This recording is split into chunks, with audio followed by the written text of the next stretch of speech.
Okay, let's read some scary stories that were sent to us. But before we get into it, I had already recorded this damn video, and at the end of it, there was no sound.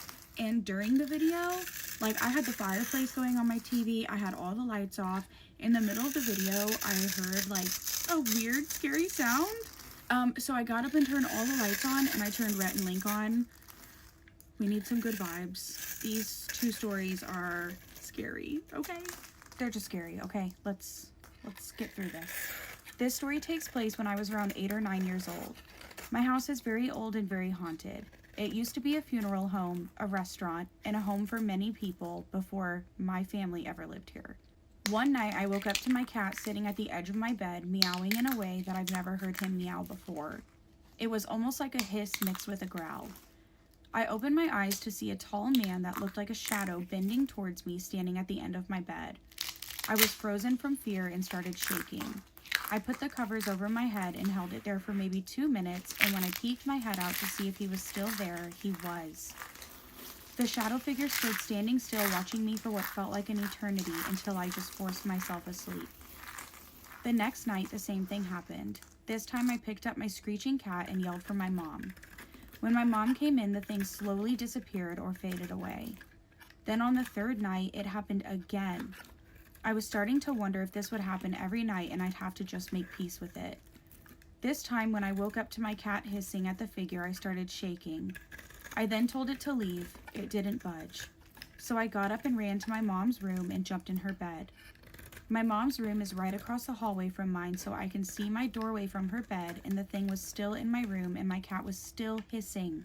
My cat is not aggressive in any way and he's very shy, so I could tell that whatever that was not a good presence.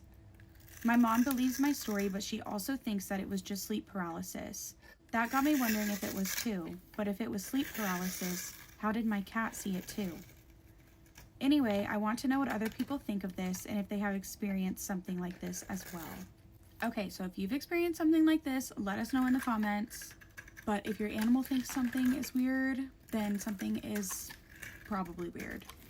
When I was 12, I was living in Fort McMurray, Alberta.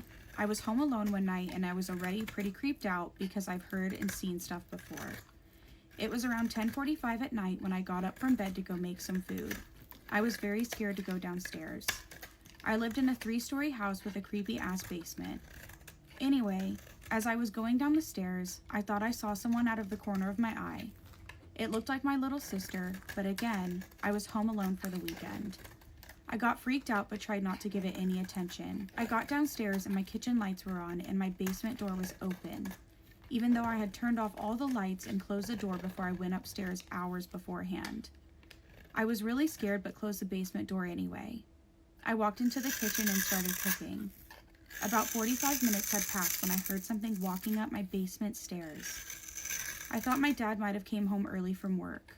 We had a door to the parking lot in the basement, so I didn't think anything of it. When the footsteps stopped at the top of the stairs, I was expecting my dad to walk in. When no one came through the door, about 10 minutes later, I called my dad and asked if he was home. He said no and that he was still an hour away at work. I freaked out and went running back up to my room and slammed my door, locking it. I could hear stuff in my living room moving around and thought someone might have broke in. I heard heavy boots walking up the stairs and go into the bathroom. Then they walked to my bedroom door and stopped. I was in my closet hiding.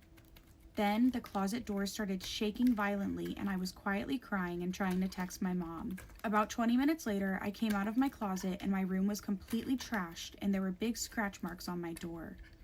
I called my guy friends to come over and check out my house.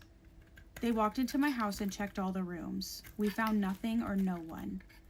We were all freaked the fuck out and sat on my couch downstairs. That's when we all heard someone upstairs walking around in all the rooms and the basement door flung open on its own. We freaked out some more and ran out my front door. I ended up staying with a friend that weekend until my parents were home. They came home to the place completely trashed and scratch marks up the walls. Safe to say, we moved out a couple weeks later. Okay, that one is obviously very scary, but like, was that paranormal or did somebody actually break in?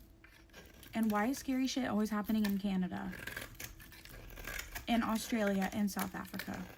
That's the story I was reading, by the way, when I heard a creepy noise in my house and had to get up and turn all the lights on and turn on Rhett and Link. So